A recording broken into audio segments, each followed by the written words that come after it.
আমাদের তিন দিকে মালওয়ানের জাত, বাংলাদেশের তিন দিকে মালওয়ান। জোরে কন কি?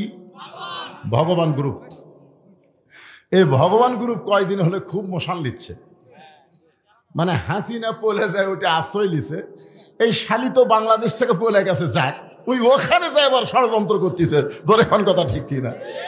আর ভারতের মালওয়ানের বাচ্চারা গোটা বাংলাদেশের মুসলমানের দিকে না তাকায় হাসিনাকে খেয়াল করে আমাদেরকে নানা ধরনের ষড়যন্ত্র করতেছে। জোরে কোন কথা ঠিক কিনা? আপনারা বলেন তো, আল্লাহ আমাদেরকে ভগবানের ঘরে না পাঠাইয়া আল্লাহর ঘরে পাঠাইছেন, কারণ কি? খালি মহব্বত। রুহের জগতে এই দুনিয়াতে আসার আগে আর একটা জগতে আমরা ছিলাম না? আপনাদের মনে আছে না? মনে নেই। রুহের জগতে থাকার কথা মনে আছে? মনে নেই, কিন্তু আমরা যে ছিলাম এই ব্যাপারে কেউ সন্দেহ আছে নাকি? ওই রুহের জগতে আমাদের রুহগুলো আল্লাহর কাছে এতই ভালো লাগছে যে ভালো লাগার কারণে আল্লাহ হিন্দু বৌদ্ধ খ্রিস্টানদের ঘরে না পাঠায় সরাসরি আমাদেরকে আল্লাহ মুসলমানের ঘরে কবুল করেছে। যদি ভগবানের ঘরে পাঠাতেন, আপনারা বলেন তো ভগবানের অস্তিত্ব আছে? আছে? বাদ দেন, গবানের কোনো অর্থ ডিকশনারিতে নেই। গবানের বা বাদ দেন, বান মানে গ বাদ দেন, বান মানে বন্যা, দুনিয়ার কোনো মানুষ চায় না। বা বাদ দেন, নো মানে ভগবান নেই। আর আছে? কিন্তু আমরা যাকে বিশ্বাস করি, আল্লাহু লা ইলাহা ইল্লা হুয়াল হাইয়ুল কাইয়ুম, যদি মন চায় আলিফ বাদ দেন লিল্লাহি মা ফিস সামাওয়াতি ওয়াল আরদ, আবার যদি মন চাইলাম বাদ দেন লাহুল মুলকু ওয়া লাহুল হামদ, আবার যদি মন চাইলাম বাদ দিয়ে দেখেন হুয়াল্লাহুল্লাযী লা ইলাহা ইল্লাহু। ভাগ্য গুণে আমরা এমন একটা আল্লাহ পাইছি যার সব কিছু বাদ দিলেও আল্লাহ বাদ পড়ে না। মুসলমানের আল্লাহ সদা বিরাজমান। জোরে কোন কথা ঠিক কিনা? মালরের বাচ্চারা, তোরা যতই পায়তারা কর, বাংলাদেশের মধ্যে ঢুকলে তোদেরকে আর ফেরত দেওয়া হবে না। জোরে কোন কথা ঠিক কিনা? কারণ তোদের ভগবান আমাদের আল্লাহর কাছে কিছুই না, খালি ঢুকে দেখ। আমাদের সবচাইতে বড় অস্ত্র নাম হলো তাকবীর। তাকবীর দিলে কে ভয় পায়? শয়তান। ধরে কান কে ভয় পায়? আর যারা ভগবান মানে এরা কার দল? কথা কয় না রে, মানে কার দল? বাংলাদেশের মধ্যে ওরা ঢুকবে আর আমরা তাকবীর দিয়ে ওদের ডায়রিয়া করে দিব। জোরে কোন কথা ঠিক কিনা? গুজরাটে হিন্দু মুসলমান যখন দাঙ্গা লাগছিল গুজরাটে, ওই সময় একটা হিন্দুর মেয়ে 3 দিন হচ্ছে বাচ্চা হয় না, প্রসব বেদনায় খালি কান্দেই, বাচ্চা হয় না। বাপ মা চিন্তা করলো সিজার করা ছাড়া বুদ্ধি নেই। মুসলমানেরা যখন মিছিল করতেছে, ওই সময় ওই হিন্দুর মেয়েটা বাপ মার সাথে আছে, মধ্যে পড়ে গেছে। ইতিমধ্যে মুসলমানেরা বলছে নারে তাকবীর, আল্লাহ আকবার, এমন করে কছে ওই মেয়েটা আল্লাহ আকবার শুনে কেঁপে উঠছে। কেঁপে উঠতে চাল্লুত করে বাচ্চা বের হয়ে গেছে। 3 দিন হলে যে বাচ্চা হচ্ছে না, ওটা তকবীরে চোটে বাড়াছে। তখন বাপ মা কয় না, আর হাসপাতালে যাওয়া লাগবে না, সব ফেরত যায়। বাড়িতে যায় 3 মাস পরে বাপ মা তার মেয়ে এবং ওই নাতনিকে সাথে নিয়ে সাংবাদিক সম্মেলন করে বলেছে 3 দিন হলে ভগবানের ডাকতেছি, কাম হয় না। আর মুসলমানের তাকবীর শুনে বাচ্চা বার হয়, আর ভগবানের দল করব না। এই মুহূর্তে আমি সবার সামনে আল্লাহর দল ঘোষণা করে দিলাম। এখন বলেন ভারতের মালওয়ানের বাচ্চারা আমাকে সাথে পারবি? আমাদের কি আছে? আরো জোরে কর না কেন? বিশ্বাস করে একটা তাকবীর দেন, জনগণ বুঝুক বক্তা একলা নাই, তার সামনে কিছু লোক আছে। লিল্লাহি তাকবীর, আলহামদুলিল্লাহ। আল্লাহর প্রশংসা করার কারণ হলো ভাগ্য গুণে আমরা এমন একজন নবী পাইছি, যেই নবী একা জান্নাতে যাবে না যতক্ষণ আমরা না যাই। কি নবী রে, কি নবী! যেই নবী হচ্ছেন আমাদের কি জাবিনদার। আছেন আমার মুক্তার, আছেন আমার ব্যারিস্টার, শেষ বিচারের হাইকোর্টেতে তিনি আমায় করবেন পার, আমি পাপী রাসূল জাবিন্দা। আল্লাহ যখন হাকিম হয়ে আমাদেরকে আসামি বানায় বিচার শুরু করবেন, ওই সময় আমাদের নবী উকিল হয়ে ব্যারিস্টার হয়ে আমাদের পক্ষে ওকালতি করে আমাদেরকে জামিন করে জান্নাতে পৌঁছায়া দিবে। আমাকে নেকির সাথে পাপ বেশি, রাসূল কয় আল্লাহ আমার নেকিলিয়া দেন, আমার নেকি দেন, ওর পাপ আমাকে দেন। আল্লাহ কয় আপনার নেকি ওরে দিয়ে, ওর পাপ আপনারা দিব না, আপনার চাইতে আমার দয়া বেশি। আপনি যখন এইরকম ওকালতি করতেছেন, জান্নাত দিয়ে দিলাম। এখন বলেন এমন নবীর উম্মত হওয়াতে খুশি না বেজার? টুপি নাই কেন? টুপি ছাড়া এই শীতের দিনে মাথার টুপি দিলে মজা আছে না নাই? ধরে কেন আছে না নাই? কোরআনের মাহফিলে আসবেন তাও টুপি ছাড়াতে যাচ্ছেন। আমি এক দোকানদারকে বলতেছি, ভাই আপনাকে দোকান থেকে টুপি বেশি কে কিনে, টুপি আলা না টুপি ছাড়ারা? আপনারা তো বছরে একবার কিনেন হুজুর, আর ওরা 2-3 বার কিনে। মানে যখন ঈদ আসে, রমজান মাস আছে, টুপি কিনা যেই রমজান যায় কুটিতে ফেলে দেয়, চৌকির তলে না উপরে, আর খেললে। এখানে সবাই যদি টুপি মাথাতে বসতাম ভালো লাগতো না? ভালো লাগতো না? মাথায় টুপি, মুখে দাঁড়িয়ে নিয়ে কোনো মেয়ের দিকে তাকাবার পারবেন না। বইয়ের দিকে পারবেন, বইয়ের দিকে পারবেন, কিন্তু অন্য কোনো মেয়ের দিকে তাকাবার পারবেন না। আমি টুপি দাঁড়িয়ে যখন গ্রামের মধ্যে যাই, আমাকে দেখলি মেয়েরা ঘোমটা দেয়। আমি দেখবার চাই, কিন্তু আমার ভাগ্যে নেই। মানে আমার মাথার টুপি আর দাঁড়িয়ে দেখে ওরা নিজেরাই ঘোমটা দেয়। হুজুর যাচ্ছে রে, মানুষ যাচ্ছে, মানুষ যাচ্ছে। টুপি আলাদেরকে মেয়েরা মানুষ কয়, আর দাঁড়িয়ে চাঁচার টুপি নেয়, ওটা কে যায় রে? সাকিব খান নাকি রে? আপনারা মানুষ যদি হবার চান, নবীর সুন্নাতের গুরুত্ব কম না বেশি? হ্যাঁ, যেই নবী আমাদের জন্য কান্দে, আর সেই নবীর মহব্বতে মাথায় টুপি দিবেন, সবাই মাথায় টুপি দিবেন ইনশাআল্লাহ। আল্লাহর প্রশংসা করার কারণ হলো, যে কোরআন থেকে আমি আপনাদের তাফসীর করে শোনাবো, এই কোরআনের মধ্যে কোনো সন্দেহ আছে নাকি? তাহলে আপনার ছেলেকে প্রাইমারি দিলেন কেন? আজকে যে অবহেলিত বলতেছে, আমার খুব কষ্ট লাগলো। হ্যাঁ, আপনি যদি বলেন কোরআনে সন্দেহ নাই, কোরআনে ধোঁকা নাই, কোরআনে ভুল নাই, তাহলে আপনার ছেলেকে আকডুম বাকডুম ঘোড়াডুম সাজে, ঢাকঢোলক ঝাঁঝর বাজে এই মিথ্যা শিক্ষালয়ে ভর্তি করে দিলেন কেন? আপনি কি মুসলমান না? আপনি যদি মনে করেন যে আমি মরার পরে কোরআন পড়লে আমি জান্নাতে যাব, তাহলে আপনার বেটাকে আপনি কি শিখালেন? কি শিখালেন ভাইজান? আজকে অন্তর থেকে আপনারা বলেন, বিশ্বাস করে, এ কোরআনের মধ্যে কোনো সন্দেহ? যারা বলতেছেন না, মনে হয় সন্দেহ আছে নাকি? সবাই বলেন কোরআনে কোনো ধোঁকা, কোরআনে কোনো ভুল। সেই কোরআন থেকে একটা আয়াত আমি তেলাওয়াত করছি।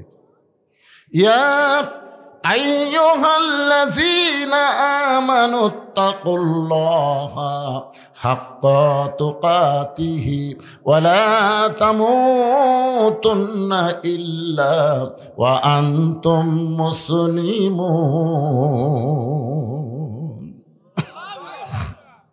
আল্লাহু আকবার। সবাই করবার বিতায় 10,000 আওয়ামী লীগের মিছিল দেখছি আমি। 10,000 আমাদের বগুড়াতে 10,000 আওয়ামী লীগ মিছিল করতেছে, ওর মধ্যে একটা বারো আল্লাহ আকবার শোনা যায়নি। যদি কেউ ভুল করে কয় ওক মিছিলের মধ্যে থুবি বাড়া, এই বাড়া, এই তকবীর তো আমাকে স্লোগান, আল্লাহ তুই কেমনি দিলি? তার মানে বোঝা গেল সবাই আল্লাহ আকবার বলতে পারে না।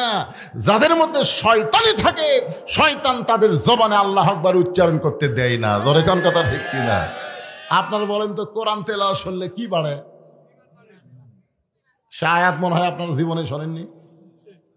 ওয়াইযা তুলিয়াত আলাইহিম আয়াতুহু যাদাতুহুম ঈমানা ওয়া আলা রাব্বিহিম ইয়াতাওয়াক্কালুন। হ্যাঁ, 3টা তসবিহ, 3টা, কয়টা?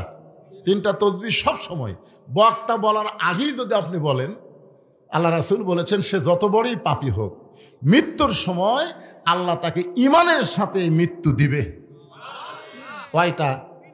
একটা হলো সুবহানাল্লাহ, একটা আলহামদুলিল্লাহ, আর একটা হলো আল্লাহু আকবার। সুবহানাল্লাহ, আলহামদুলিল্লাহ, আল্লাহু আকবার। আল্লাহ রাসূল বলেছে, ফাতেমা ফাতেমা, দুনিয়ার জীবনে তুমি শান্তি না পাইলেও কি হবে, এই তিনটা তাসবিহ সবসময় পড়বে 33 বার 33 বার 34 বার, 33 বার 33 বার 34 বার। এটা হলো ফাতেমায়ে তাসবিহ। এই জন্য আপনারা সবাই এই তিনটা তাসবিহর দিকে খেয়াল করবেন, সুবহানাল্লাহ, আলহামদুলিল্লাহ, আল্লাহু আকবার। তবে সুবহানাল্লাহ আলহামদুলিল্লাহ বললে আল্লাহ খুশি হয়, শয়তান বেজার হয় না। কিন্তু আল্লাহু আকবার বললে শয়তান এত বেজার হয়। রাসূল বলেছেন, যত জোরে আল্লাহু আকবার বলবে শয়তান তত জোরে দৌড় মারবে। এমনকি দৌড়ানোর সময় আর পাছার বাতাস বাড়াবে, পিছন থেকে কি বাড়াবে, বাতাস বার হয়ে যাবে। সুবহানাল্লাহ বলেন। হ্যাঁ, আসেন এখন আলোচনা। আল্লাহ বলতেছেন, যারা আমাকে বিশ্বাস স্থাপন করেছো, বিশ্বাস স্থাপন করার পরে 1 নম্বর শর্ত হলো ভয় করতে হবে আল্লাহর। ধরে বলেন, কার? এই বিশ্বাসটা হলো ইকরার বিল লিসান, তাসদিক বিল জানান, আমল বিল আরকান। এর নাম হলো ঈমান। জবানে বলতে হবে লা ইলাহা ইল্লাল্লাহ। শুধু জবানে বললে হবে না, ওটা কলিজার মধ্যে ঢুকান লাগবে, কলিজার মধ্যে ঢুকান লাগবে। তাসদিক বিল জানান, আমল বিল আরকান, ঈমান অনুযায়ী আমল করা লাগবে। খুব খেয়াল করবেন, স্বাধীনতার সময় যখন স্বাধীনতার যুদ্ধ শুরু হয়ে গেল, ওই সময় আমার এলাকার অনেক হিন্দুরা পর্যন্ত জিকির করেছিল লা ইলাহা ইল্লাল্লাহ, লা ইলাহা ইল্লাল্লাহ। মানে পাকিস্তান আর্মি দেখলি ওদের জবানে জিকির চালু হতো। আপনারা বলেন তো, ওরা জিকির করতেছে কি আল্লাহর ভয়ে? কার ভয়ে? আর্মির ভয়ে। এক হিন্দু আমাকে বলছে, বাবা মুসলমানের কলমার দাম আছে রে। আমি কইলাম, আপনি হিন্দু হয়ে কলমার দাম কেমনে বুঝলেন? যুদ্ধের সময় বুঝেছি বাবা, যুদ্ধের সময় বুঝেছি রে। আর্মি দেখলি আমরা কলমার জিকির করতাম, আর্মিরা বলতো বিলকুল ঠিক হয়, ঠিক হয়, ঠিক হয়। আমি কইলাম, দাদা শুধু মুখে কলমা চালু রাখার কারণে আর্মির হাত থেকে যদি আপনি বাঁচে যান, এই কলেমা খালি কলিজার মধ্যে ঢুকায় দেন, আল্লাহ জাহান্নামের আগুন থেকে আপনাকে বাঁচায় দিবে। আপনাকে বিশ্বাস হয়? এরপরে বলা হচ্ছে আমল বিল আরকান, এই কলেমা অনুযায়ী আমল করা লাগবে। কলেমাকে ঠিক রাখতে গেলে যত আমল আছে তার মধ্যে 1 নম্বর আমল হলো নামাজ। জোরে কোন 1 নম্বর আমল কি? আরো জোরে। রাসূল বলেছেন, লা সালাত আলা ঈমানা, নাই তার ঈমান নেই। মারাত্মক কথা। এখন আমাকে একজন বলতেছে, হুজুর আপনাকে কোরআনের দল যদি ক্ষমতা আসে, আপনারা তো খালি কোরআনের ওয়াজ করেন, তো কোরআনের দল যদি বাংলাদেশে ক্ষমতা আসে, তাহলে আপনারা 1 নম্বরে কি করবেন? আল্লাহ কোরআনে বলতেছে, আল্লাযীনা ইম্মাক্কান্নাহুম ফিল আরদ, মুসলমানের মধ্যে কাউকে যখন ক্ষমতার চেয়ার দেওয়া হবে, তার 1 নম্বর দায়িত্ব হলো আকামুস সালাত, নামাজ কায়েম করা। কি কায়েম করা? আচ্ছা, নামাজ কায়েম করলে কি হবে? নামাজ কায়েম হলে আমাদের ছেলেদের হাতে যদি এরকম মোবাইলও থাকে, এরা জীবনে খারাপ ভিডিও দেখবে না। কেন দেখবে না? কারণ আল্লাহ বলেছেন, ইন্নাস সালাতা তানহানিল ফাহশাই ওয়াল মুনকার। একমাত্র নামাজই পারে মানুষকে যাবতীয় খারাপি ফাহিশা থেকে বাঁচায় দিতে। ধরে কেন? সুবহানাল্লাহ। তাহলে আমাদের এই টকবগে যুবকগুলো নষ্ট হয়ে যাচ্ছে। এদেরকে ভালো রাখার জন্য নামাজের গুরুত্ব কম না বেশি? হ্যাঁ। আল্লাহ রাসূল বলেছেন, লা সালাত আলা দীনা, যার নামাজ নাই তার দিনও নাই, ধর্মও নাই। বাইনাল আবদি ওয়াল কুফরি তরকুস সালাত, বান্দা আর কাফেরের মধ্যে পৃথক করার জিনিসটার নামই হলো নামাজ। যারা নামাজ পড়বে তারা আল্লাহর বান্দা, আর যারা নামাজ পড়বে না এরা হলো কাফের। এখন মাগরিব এশার নামাজ যে কারা কারা পড়েনি, এরা যদি কয় হুজুর আসে আমাদের বিরুদ্ধে হওয়া শুরু করলো, না ভাই যান, গোরস্থান আমাদের কাছে আছে, ঠিক কিনা বলেন? যাওয়া লাগবে না? যাওয়া লাগবে। আপনার কি বন্দোবস্ত করে আইছেন? চলতে পথে 2 দিন থামিলাম, যাবার কালে একজন আরো দেখা না পাইলাম। ওটা হাসিনা পলানোর সময় বুঝিছে, তোর এখন কথা ঠিক কি না? হাই রে, এত চামচা, এত কর্মী রে, কেউ নেই। কত জনকে কত কি দিলাম, যাবার কালে একজন আরো দেখা না পাইলাম। ও আমার সাদের মালা যাই রে ছিঁড়ে, রইব না আর বেশি দিন তোদের মাজারে। এই যে মরহুম হায়দার, উনি আমার বাড়িতে গেছিলেন, আমাকে দাওয়াত দেওয়ার জন্য উনি আমার বাসাত গেছিলেন বাড়িতে।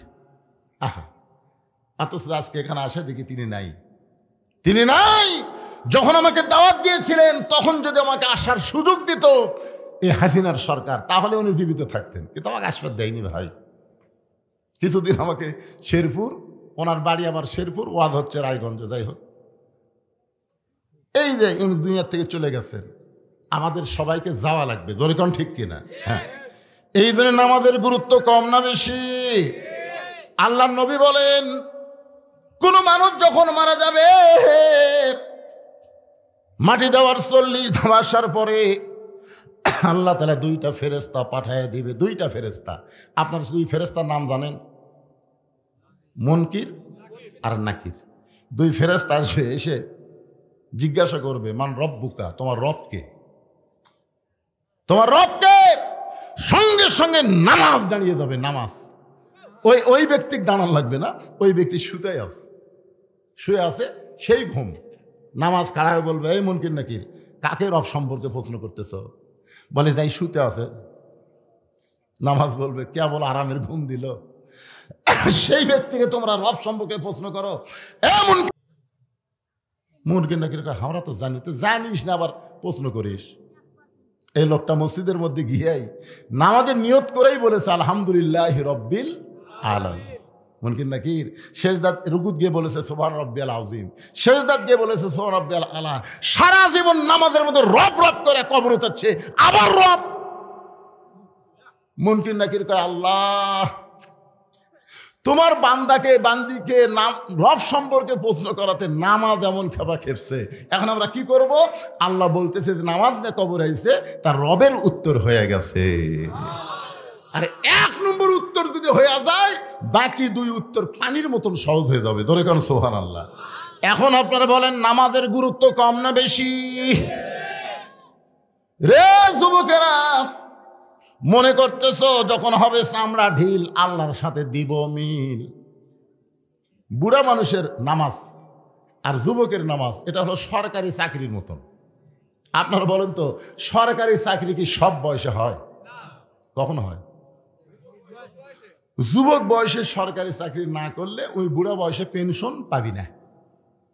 আর যদি সরকারি চাকরি 60 বছর পর্যন্ত করে, 60 বছরের পর সরকার তাকে পেনশন দেয়।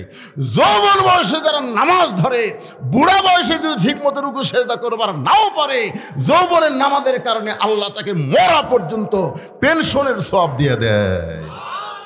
কিন্তু যদি যৌবনে চাকরি না করে, ওই পেনশন পাবি? তো নামাজ হচ্ছে সরকারি চাকরির মতন ভাই। সমস্ত ইবাদতের ভিতরে নামাজের গুরুত্ব অত্যন্ত বেশি। ইমানদারকে লক্ষ্য করে আল্লাহ বললেন, আত্তাকুল্লাহ, ভয় করতে হবে কার? আমরা যদি আল্লাহর ভয় করতে চাই, তাহলে মানুষের আইন দিয়ে আল্লাহর ভয় চলবে না। আল্লাহর ভয় করতে গেলে কেবলমাত্র আইন লাগবে কার? এরপর আল্লাহ বললেন, হাক্কা তুকাতিহি, শুধু ভয় করলে হবে না, নিয়ম মোতাবেক ভয় করা লাগবে। এই নিয়ম মোতাবেক আমাদের বাংলাদেশে নাই। মসজিদের মধ্যে আমরা ভয় করি আল্লাহর, কিন্তু মসজিদ থেকে বার হয়ে গেলে কার ভয়? চিন্তা করে দেখেন তো। কিছুক্ষণ আগে আমি বলছি, জুতাও পর্যন্ত হাতত নিয়ে ঢুকতেছি। মুয়াজ্জিন বলতেছে কার ভয়ে? বলতেছে আল্লাহর ভয়ে। আল্লাহর ভয় তো জুতা কেন? তখন মুসকে মুসকে হাসের কয়, চোরেরও ভয়। এখন আপনাদের কাছে আমার প্রশ্ন হলো, আল্লাহর ভয়, চোরের ভয় একই বুকের মধ্যে যদি রয়, তার কোনদিন নামাজ কবুল হয়?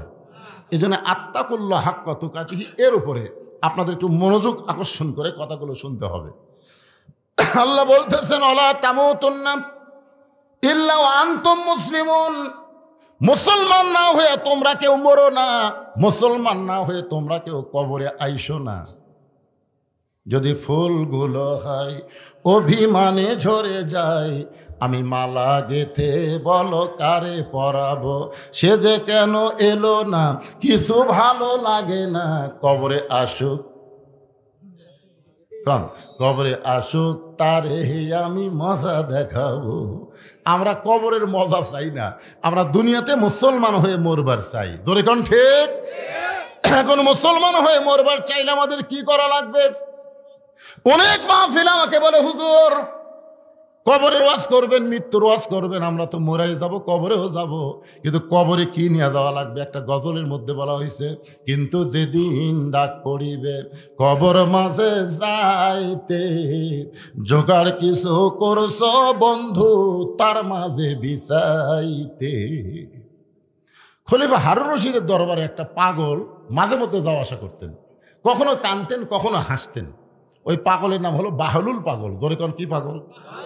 উজির নাজির মন্ত্রীরা বললো, জাহাপনা এই পাগলা তো রাজ দরবারে গুরুত্ব বোঝে না, এই কখনো হাসে কখনো কাঁদে, এই পাগলাকে আপনি বের করে দেন তো। খলিফা হারুন চিন্তাত পড়ে গেল, পাগলকে তো জোর করে বের করা যাবে না, পাগলকে যদি বলে নৌকা নাড়াস না, তখন তাকে ঝাঁকান শুরু হবে। জোরে কোন কথা ঠিক কি না? খলিফা হারুন চিন্তা করলো, পাগলকে তো জোর খাটবে না, কাছে ডাকলেন, বাহলুল ভাই, সুন্দর করে ডাকলেন। বাহলুল এসে মুচকি হাইতে বলেন, কি বলেন যাবো না? বলে, আমার একটা কাজ আছে ভাই, তুমি কি কাজটা করে দিবার পারবা? বাহলুল বলতে, আমি পাগলা মানুষ, আমাকে আপনি কি কাজ দেবেন? খলিফা হারুন বলেন, এই লাঠিটা তোমাকে দিলাম, তোমার চাইতে বোকা মানুষ যদি পাও তাহলে লাঠিটা তারে দিয়ে দিও, কিন্তু তোমার চাইতে বোকা হওয়া লাগবে। বাহলুল পাগল লাঠি নিয়ে যখন চলে গেলেন, খলিফা হারুন বললেন, এই পাগল আর আসবে না, কারণ এর চাইতে বোকা মানুষও পাবি না, লাঠি দেওয়ার কামও শেষ হবি না, আর পাগলারা কাম না শেষ করলে কোনোদিন আসে না। দেখা যাচ্ছে 2-4-5 বছর ওই পাগল আর আসেই না। উজির নাজির মন্ত্রী বলে, জাহাপনা আসলে আল্লাহ আপনাকে ব্রেন দিচ্ছে, কিভাবে পাগলক তাড়ালেন, 5টা বছর হয়ে গেল এখন পর্যন্ত পাগলার খবর নেই। তখন কেউ কেউ বলতে, হয়তো মারা গেছে রে, আসে না যখন পাগলা মরেই গেছে। আসলে পাগল মরেনি। খলিফা হারুন যেদিন দুর্বল হয়ে বিছানাত পড়ে গেছে, ওই দিন বাহলুল পাগল লাঠি নিয়ে হাজির। খলিফা হারুন বলে, বাহলুল ভাই এখন লাঠি তোমার হাততে আছে, তোমার চাইতে বোকা মানুষ পাওনি? বাহলুল পাগল বলতেছে, আজ যেমন হয় পাওয়া যাবে। খলিফা হারুন কয়, ঘরের মধ্যে তুমি আর আমি ছাড়া কেউ নাই, তাহলে আজকে কেমনে পাবা? বাহলুল পাগল বলে, জাহাপনা আপনি যেখানে অবস্থান করতেছেন এই জায়গার নাম হলো বাগদাদ। এই বাগদাদ থেকে মক্কা শহরে যদি 10 দিনের সফরে যান, আপনি বলেন তো কেমনে যাবেন? খলিফা হারুন বলে, বাগদাদ হলো আমার চীনা, আর মক্কা হলো আমার অচীনা। চীনা শহর থেকে অচীনা শহরে যদি যাবার চায় তাহলে মাল সামানা জোগাড় করে রওনা দেওয়া লাগবে, অচীনা শহরে যেন আমার কোনো সমস্যা না হয়। চীনা শহর থেকে অচীনা শহরে যাবার গেলে মাল সামানা জোগাড় করে আমাকে রওনা দেওয়া লাগবে। বাহলুল পাগল বলে, যাবো না, দুনিয়ার একটা শহর থেকে আর একটা শহরে 10 দিনের জন্য যদি যান তাহলে আপনি মাল সামানা জোগাড় করে রওনা দিবেন। এখনই যদি আপনার মৃত্যু হয়, আখিরাতের বিশাল একটা জগতের সফরে আপনাকে যাওয়া লাগবে, সেই জগতের জন্য কতটুকু মাল সামানা জোগাড় করেছেন? খলিফা হারুন ছোট বাচ্চার মতন কান্দে। বাহলুল পাগল বলে, যাবো না, কান্দেন কেন? খলিফা হারুন বলে, বাহলুল রে, আমার যদি এখনই মৃত্যু হয়, ওই আখিরাতের জগতের জন্য তেমন কিছু আমি জোগাড় করতে পারিনি ভাই। বাহলুল পাগল বলে, তাহলে আপনার লাঠি আপনি নেন। এই দুনিয়াতে আসার পরে মৃত্যু তার সামনে আছে, এইটা জানার পরেও যারা কবরের পাথর জোগাড় করে না, তারা হলো দুনিয়ার সবচাইতে বড় বোকা। ধরে কোন কথা ঠিক কিনা? এখন আপনারা বলেন, মৃত্যু আমাকে সামনে না পিছনে? যে কোনো সময়। হাই হাই রে, চাষটলে যে ফাঁসির আসামি লিয়ে চিন্তা করতেছে, ফাঁসির আসামি, অমুকের ফাঁসি হলো, অমুকের ফাঁসি হলো, অমুকের ফাঁসি হবে, আহ কি চিন্তা। আমি বললাম, ভাই তুমি ফাঁসির আসামি নিয়ে চিন্তা করতেছ, তোমার যে মৃত্যু হবি, যেই কইছে তোমার মৃত্যু হবে, চুম করছে, চুম কট লাগায়। ফাঁসির তারিখ আছে রে পাগলা, মরার কোনো তারিখ নেই। জোরে কোন কথা ঠিক কিনা? ফাঁসির কি আছে? অমুক তারিখে রাত 12টায় ফাঁসি হবি, তুই কয় তারিখে মরবো? তো কয়, ভাই আমি তো এ যারা গল্প মারতেছে এই শালারা কি মরবি না? মন চাই বাড়ি যাও, গোরস্থানের পাশে জান্নাতের বাগান লাগছে, ভাগ্য ভালো হলে বসতে পারবে। জোরে কোন কথা ঠিক কিনা? হ্যাঁ, আশ্চর্য কথা। ওয়ালা তামুতুন্না ইল্লা ওয়া আনতুম মুসলিমুন, এটার উপর তাফসীর করব আমি, এজন্য মনোযোগ দিয়ে শোনা লাগবে। কখন মরবেন? কখন মরবেন? হ্যাঁ, সবাই বলবেন যে কোনো সময়। কখন মরবেন? কি পাথেও জোগাড় করছেন? কিছুই না। তাহলে আজকে কবরের পাথেও আমাদের জোগাড় করা দরকার। কবরের পাথেও যদি জোগাড় করতে চাই, কবরের সামান যদি জোগাড় করতে চাই, মানুষের আইন দেয় এটা সম্ভব না। এইটা সম্ভব হবে কেবলমাত্র আল্লাহর কোরআনের আইন ধরে। কোন ঠিক কি না? যে কোরআনের ওয়াজ শুনতে আইছেন, স্বাধীনতার পর থেকে আমরা মানুষের আইনের বাংলাদেশ দেখছি। এ পর্যন্ত স্বাধীনতার পর থেকে আমরা বাংলাদেশে আল্লাহর আইনের দেশ দেখিনি, আমরা দেখছি মানুষের আইন। ধরে কোন কিসের আইন? মানুষের আইন। আগামীতে একটা সুযোগ আছে, আছে না নাই? আমরা যেন আল্লাহর আইন দিয়ে বাংলাদেশ চলে, এ দৃশ্য যেন আল্লাহ আমাদের দেখার তৌফিক দেয়। ধরে কোন আমিন। এখন হয়তো বলবেন, হুজুর আল্লাহর আইনটা কেমন? আল্লাহর আইন যখন বাংলাদেশে চালু হবে, ওই সময় যারা নেতা হবে তাদের চরিত্র কেমন হবে? নেতা যারা হবে তাদের চরিত্র কেমন কেমন? খালি নেতা হলেই চলবে না, মসজিদের ইমামতি করার যোগ্যতা থাকা লাগবে। ধরে কোন ঠিক কি না? একটু মনোযোগ দিয়ে শুনবেন। হযরত ওমর জুমার দিনে মসজিদের মেম্বরে খুতবা দিচ্ছেন, জুমার দিনে মসজিদের মেম্বরে খুতবা দিচ্ছেন। এমন সময় একজন সাহাবী মাঝখান থেকে দাঁড়িয়ে বলতেছে, আমিরুল মুমিনিন, আপনার খুতবা আমরা শুনবো না। আমি শুনবো না এ কথা বলে নাই, বলছে আমরা শুনবো না। তার মানে বোঝা গেল সমস্ত মুসল্লিকে লক্ষ্য করে তিনি লোকমা দিয়েছেন। ইমাম যদি 4 রাকাত নামাজের 3 রাকাতে বসে, তাহলে কিন্তু একজন মুসল্লি লোকমা দেয়। ওই মুসল্লি কিন্তু একলা লোকমা দিলে সমস্ত মুসল্লির পক্ষে আল্লাহু আকবার বলা হয়। ধরে কোন ঠিক কি না? আপনার বলেন যে সবাইকে আল্লাহু আকবার কয়? বলতেছেন আমরা আপনার খুতবা শুনবো না। ওমর ফারুক চোখের পানি বের করে বলতেছেন, আমার অপরাধ কি? আমার দোষ কি? আমি কি সুরশক্তি কমজোরি নাকি? আমার উচ্চারণ খারাপ নাকি? কি জন্যে আমার খুতবা শুনবা না? সাহাবী বলতেছে, আমিরুল মুমিনিন, আমাদেরকে বাইতুল মাল থেকে খাটো পাঞ্জাবি দিলেন, আর আপনি লম্বা জুব্বা পরে খুতবা দিচ্ছেন। যতক্ষণ আপনার লম্বা জুব্বা কোথায় পাইলেন এটা না বলবেন, ততক্ষণ আপনার বক্তব্য খুতবা আমরা শুনবো না। হযরত ওমর তখন বাংলাদেশের মতন 96টা দেশের নেতা, বাংলাদেশের মতন কয়টা? জোরে কোন কয়টা? অর্ধ পৃথিবীর খলিফা হযরত ওমরের বক্তব্য খুতবা আটকা দিছে একজন সাহাবী। ওমর ফারুক চারিদিকে তাকায়, একটা চামচেও নেই। ওমর ফারুকের পক্ষে একটাও চামচা নেই। এখন ইমাম সাহেব যদি 4 রাকাত নামাজে 3 রাকাতে বসে, আর একটা ভ্যানওয়ালা যদি আল্লাহু আকবার কয়, আর ইমাম যদি মনে করে তুই ভ্যান চলে খাস, তুই নামাজের কি বুঝিস রে, এতদিন 4 রাকাত পড়াছি, আজকে 3 রাকাতে দিয়ে বসে থাকবো, আমি উঠবো না 41 সালের আগে, দেখি কি করিস। এই মনে করে যদি ইমাম বসে থাকে, আপনার বলেন তো মসজিদের মুসল্লিরা কার পক্ষে যাবে? নেতার পক্ষে না ভ্যানওয়ালার পক্ষে? কেন যাবে? কেন যাবে? কারণ নেতা যেটা করতেছে এটা নবীর তরিকা নয়, আর ভ্যানওয়ালা যে লোকমা দিয়েছে এটা হলো নবীর তরিকা। আমরা নবীর তরিকায় থাকবো, মানুষের বানানো কোনো তরিকা আমরা মানব, আমরা আল্লাহ আইন মানব, মানুষের কোনো আইন আমরা মানব না। ধরে কোন কথা ঠিক? সমস্ত সাহাবীরা যখন মাথা নিচু করে আছে, এমন সময় 30 পারা কোরআনের হাফেজ, 6 লক্ষ হাদিসের হাফেজ, সুবহানাল্লাহ বলেন না। ওমর ফারুকের ছেলে 30 পারা কোরআনের হাফেজ। 96টা বাংলাদেশের মতন 96টা দেশের প্রেসিডেন্ট খলিফার বেটা হাফেজ রে। আজকে বাংলাদেশে কয়টা এমপির বেটা হাফেজ বার করেন তো? কয়টা এমপি? আচ্ছা, তাহলে অবহেলিত হবে, অবহেলিত হবে। তোমরা নেতাগুলা সব সন্তানকে পড়াবা ইংলিশ মিডিয়ামে, আর গরিবগুলা যার বাপ মা নাই তারা এখন কি করবি? এই মাদ্রাসাত পড়ে, ভিক্ষা করে খাওয়া লাগে, জাগির দিয়ে খাওয়া লাগে। হাই হাই হাই, সেই মৌলানা যখন আবার বক্তা হয়, হক কথা বলবার গেলে সাইড থেকে কয়, তুই আমার ফ্যাতরা খায় মলবি হলু, তুই আর বড় বড় গল্প বলছিস। সিস্টেমটা এত দুর্বল ভাই, চিন্তা করে দেখেন। রাসূল বলেছেন, খায়রুকুম মান তাআল্লামাল কুরআন ওয়া আল্লামা। ওই ব্যক্তির চাইতে জ্ঞানী সম্মানী কোনো ব্যক্তি নাই যে ব্যক্তি আল্লাহর কোরআন শিখেছে এবং অপরকে কোরআনের শিক্ষা দেয়। সুবহানাল্লাহ কোন না কেন, নবীর হাদিস। অথচ আজকে দেখেন মাদ্রাসার অবস্থা কি। ওমর ফারুকের ছেলে কোরআনের হাফেজ, শুধু কোরআনের হাফেজ না, 6 লক্ষ হাদিসের হাফেজ।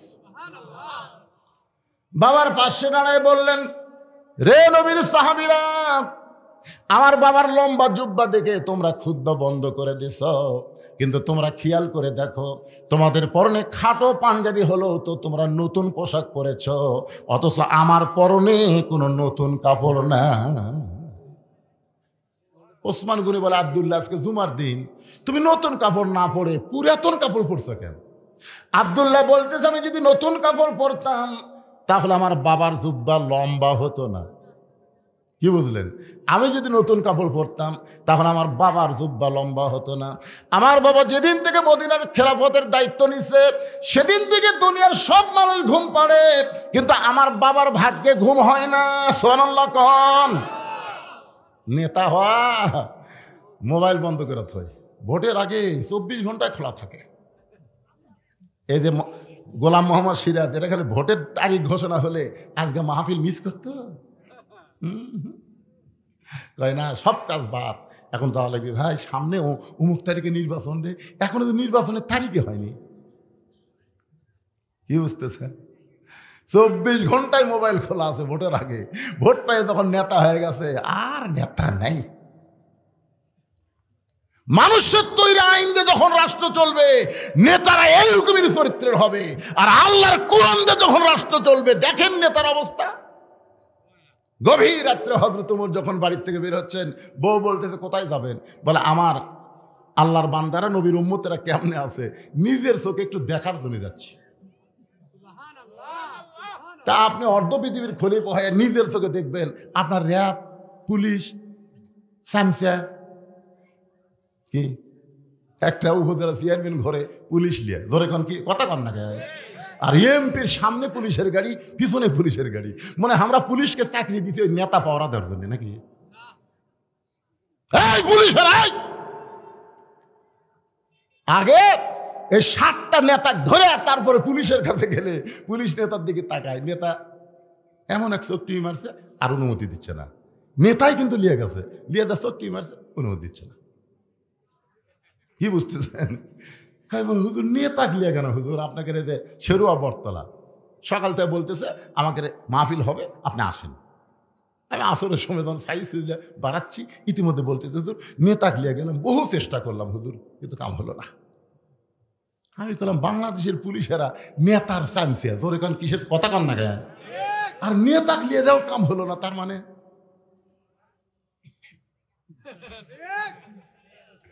কারণ 15.5 বছর প্রত্যেকটা নেতারাই হলো শয়তানের চামচা। জোরে কান কথা ঠিক না? নেতারা ছিল শয়তানের চামচা আর পুলিশ হলো নেতার চামচা। কি বুঝতেছেন? বলছি চলবি না, হাসতে হাসতে না না না আগে আমি কিন্তু হাসতে হাসতে বুঝবারই পারবি না, হাসতে হাসতে কি মাল দিল রে। আল্লাহর বান্দার একটু খেয়াল করবেন, গভীর রাত্রে হযরত ওমর মানুষের দুঃখ কষ্ট দেখার জন্য চোরের মতন ঘুরতেন। র‍্যাব নাই, পুলিশ নাই। ওয়া আলা রাব্বিহিম ইয়াতাওয়াক্কালুন,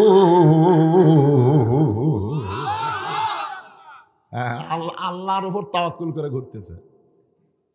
মদিনার মরুভূমির মধ্যে কে যেন তাঁবু টাঙ্গাইছে। ওমর ফারুক চিন্তায় পড়ে গেলেন, আমার মদিনায় তো তেমন কোনো অভাব নাই, বাড়ি ঘর ভাত দিয়ে তাঁবু কে টাঙ্গাইছে? কাছে গিয়া দেখে ছোট্ট 2টা বাচ্চা মা মা বলে কাঁদতেছে, আর মা বলতেছে গোস্ত সিদ্ধ হলেই তোমাদেরকে খাবার দিব, গোস্ত সিদ্ধ হলেই খাবার দিব। ওমর ফারুক চমকে গেলেন, যদি দুম্বার গোস্ত হয় 8 ঘন্টার বেশি সময় লাগবে না, উটের গোস্ত হলে বড়জোর 1 ঘন্টা লাগতে পারে। এত গভীর রাত হয়ে গেল, এখন পর্যন্ত গোস্ত সিদ্ধ হয় না, লোকমা দেওয়া লাগবে। তাঁবুর বাহির থেকে বললেন, মা তুমি কেমন মা, তোমার সন্তান ক্ষুধার জ্বালায় কান্দে আর এখন পর্যন্ত তোমার গোস্ত সিদ্ধ হয় না। মেয়েটা বলে, পথিক, বর্তমানে আমি যেই বিপদের মধ্যে আছি আমার আল্লাহ পর্যন্ত আমার খোঁজ নিচ্ছে না। মানে আল্লাহর প্রতি বিরক্ত হয়ে গেছে। বর্তমানে আমি যেই বিপদে আছি আল্লাহ আমার খোঁজ নিচ্ছে না। আর তুমি কে রে পথিক? তুমি কে?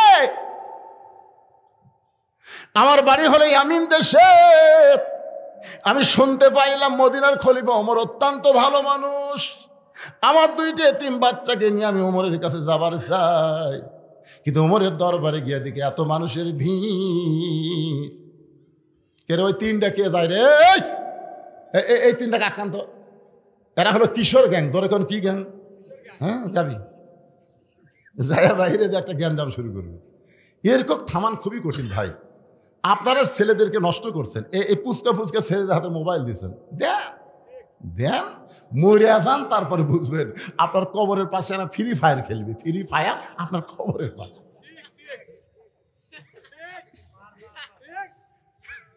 ফেরেস্তা মারমান করবি আর ফেরেস্তা আর বাপের উপর ঠাস ঠাস করে পারবি। আল্লাহ তোর পাটা, তোর পাটা কি করতে দেখ?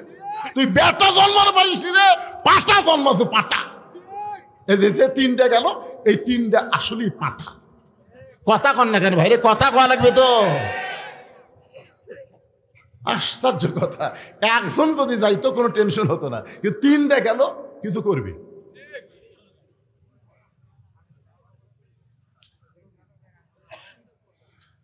আল্লাহর বান্দার একটু মনোযোগ দিয়ে শুনবেন।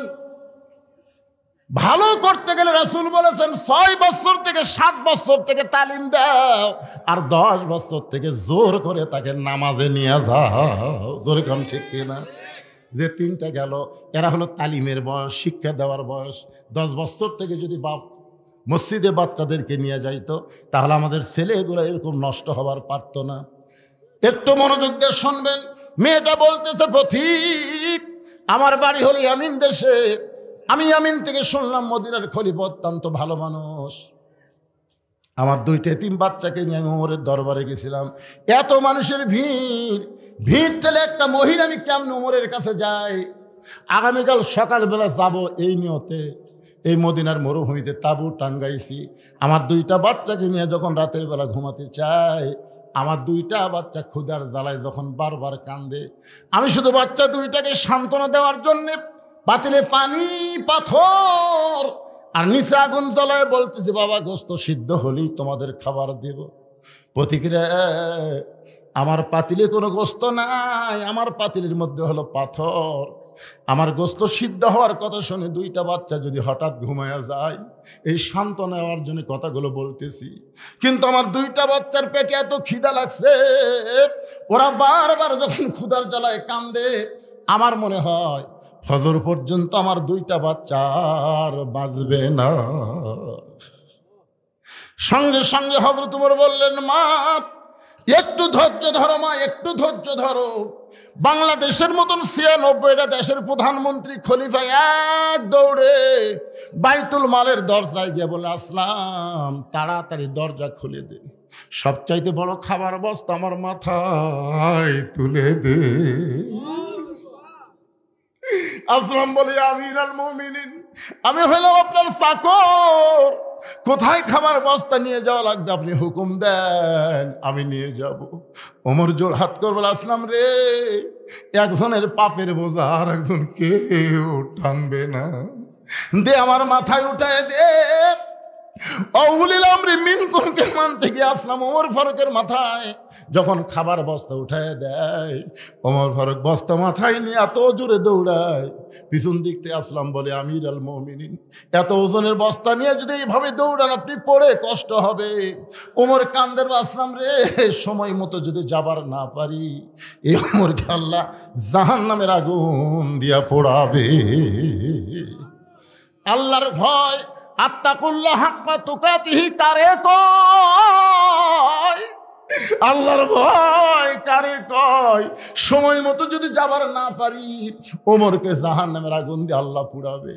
খাবার বস্তা মাথায় নিয়া গভীর রাত্রে হযরত ওমর তাবুর কাছে, মা মারে খাবার বস্তা আনছি মা, রুটি হালুয়া তৈরি করো।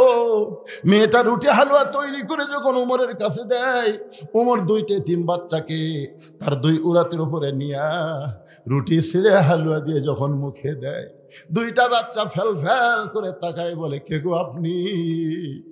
আমরা শিশুবেলায় আমাদের বাবা হারাইছি, আমরা এতিম। আল্লাহ সূরা মাউনের মধ্যে বলেছেন, আরাইতাল্লাযী ইউকাযযিবু বিদ্দীন ফাযালিকাল্লাযী ইয়াদউল ইয়াতীম ওয়ালা ইয়াহুদ্দু আলা তুআমিল মিসকিন। আপনি কে গো?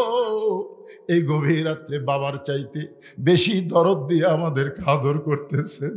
আপনি কে গো? আপনি এত ভালো মানুষ কেমনে হলেন?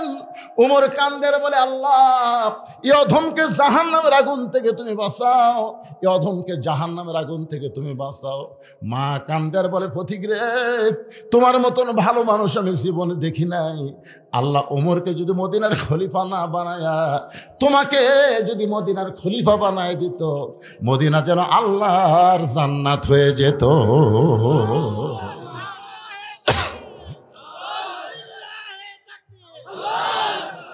সবাই তকবীর দিলে, তকবীর কি কোনো এক দলের? নামাদের সবার। দুনিয়াতে জন্ম নেওয়ার সময় ডান কান্দে আযান, বাম কান্দে আকামত। আবার যখন মারা যাব, লাশ সামনে নিয়ে ইমাম সাহেব আল্লাহু আকবার করে জানাজা শুরু করবে। জোরে কোন ঠিক কিনা? তাহলে আমাদের তকবীর দেয় জন্ম, তকবীরের মাধ্যমে মৃত্যু। সেই তকবীর দুইজন ভাই দেয়, আপনার দেন না কেন? লিল্লাহি তাকবীর। আব্দুল্লাহ বলতেছে, রে নবীর সাহাবীরা, গভীর রাত্রে আমার বাবা আমার দরজাত গিয়ে ডাকতেছে, আব্দুল্লাহ আব্দুল্লাহ। আমি আব্দুল্লাহ দরজা খুলে দেখি বাবার হাতে একটা পাঞ্জাবি। আমি খুশি হয়ে বললাম, বাবা বাইতুল মাল থেকে আমার একটা পাঞ্জাবি দিছে, আপনি গভীর রাত্রে আর একটা দিবে রাইছেন। আসলে নেতার বেটা হওয়ার মধ্যে লাভ আছে, আছে না নাই? নেতার বেটার মধ্যে লাভ নেই যে বাইতুল মাল থেকে একটা আমি পাচ্ছি, আপনি রাতের বেলা আর একটা দিবে রাইছেন। সঙ্গে সঙ্গে ওমর ফারুক কোরআন থেকে একটা আয়াত তেলাওয়াত করলেন, ইন্নাল্লাহা ইয়ামুরুকুম আন তুআদ্দুল আমানাতি ইলা আহলিহা ওয়া ইযা হাকামতুম বাইনান নাস আন তাহকুমু বিল আদল। জোরে বলেন আল্লাহু আকবার। কি বুঝলেন? কি বুঝলেন? আমি অনেক মাহফিলে বলে থাকি যে 6 বছর আমের চাষ করছে, আম বাগান। জ্যৈষ্ঠ মাসে দেখতে গেছে আম পাকছে কিনা, যায় যায় গাছের ডালে বসে ছোট্ট একটা বাচ্চা পাকা আম পাড়ের ব্যাগের মধ্যে তোলে। বাগানের মালিক বলে, আমি খাইনি, আমার পরিবারের কেউ খায়নি, আর তুই আমার গাছে তোর আম পাড়তেছিস, তোর বাপক যা বিচার দেবো রে, এই তোর বাপক যা বিচার দেবো। ছেলে খালি মুসকে মুসকে হাসে। বাগানের মালিক বলে, হাসিস কেন? বলে, হাসার কারণ হলো আমার বাবা কোথায় খুঁজবার যাবেন, আমার বাবাও আর এক গাছে চড়ছে, ওই যে দেখেন। বাগানের মালিক গাছের নিচে বসে কান্দার বলে, আল্লাহ বিচার দিমো কার কাছে? বেটাও চোর, বাপও চোর। আপনারা বলেন তো 15.5 বছর বাংলাদেশে কোনো বিচার ছিল? কথা কন দেখেন, মেম্বার থেকে শুরু করে এমপি পর্যন্ত সব শালাই চোর। খালি এমপি পর্যন্ত নয়, মন্ত্রীর থেকে প্রধানমন্ত্রী পর্যন্ত সবাই চোর। ধরে কোন কথা ঠিক না? কত হাজার কোটি টাকা বিদেশে পাচার করছে। হাই রে, খালি ভাগ্য গুণে দোয়া ইউনুসও আমরা বসাচ্ছি। ধরে কর কি ইউনুস? হায় হায়, কে জানে হাসিনা প্রশ্ন করছে, আপনি এত বড় বিপদে পড়ছেন, এই বিপদের দোয়া আপনি কোনটা পড়তেছেন? হাসিনা বলতেছে, পড়বার গেলি খেলে অন্য নাম কথা আসে, জাগা মতো মায়ের হাসে। ধরে কোন কথা ঠিক কিনা? লা ইলাহা ইল্লা আনতা পড়ে, লা ইলাহা ইল্লা আনতা সুবহানাকা ইন্নী কুনতু মিনাজ জালিমিন। গত পরশু দিনে দেখলাম আবার $5 বিলিয়ন আবার ঋণ পরিশোধ করলো। রিজার্ভে হাত দেওয়া লাগেনি। হ্যাঁ, এই রে, ওই জানে তো, ওই গ্রামীণ ব্যাংক শুরু করছে, বোঝেন না? সাধারণ মানুষের টাকা নিয়ে এলে ওই হাজার হাজার কোটি টাকা করছে। এখন বাংলাদেশের চেয়ার বসে থাকে, কিছুই নাই। এই জান